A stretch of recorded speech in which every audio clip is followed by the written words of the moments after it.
सूत बजरिया हो।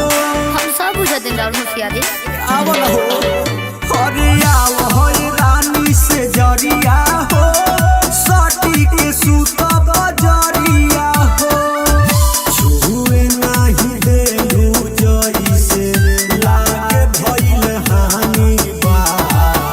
छुए नाही देलू जइसे लागे भइल हानि बा। ऐसे काहे करे ए बोला मुझे कमल में परेशानी बा। ये कैसे हो गई? ओ बेकार हुए दर्द के निशानी बा। ए बोला मुझे कमल में परेशानी बा। कलम दर्द हरे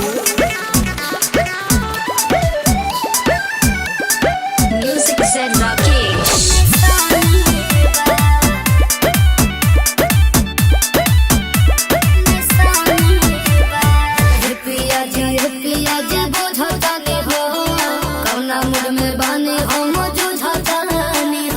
बुझतू तो सटतू ना फरका कहे पर पिया जी बुझतानी हो कौना मूड में बानी हम जुझतानी हो।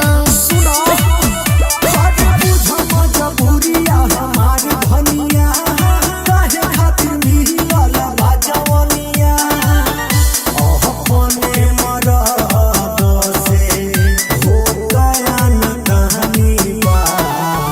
अपने मरद से हो गया न कहानी बा।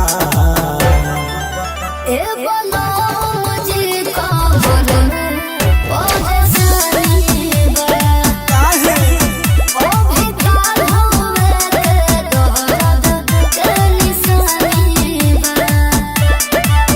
ए बोलो मुझे कमल में परेशानी बा। सब खेला बुझतनी करे जा। निशानी बा। निशानी बा।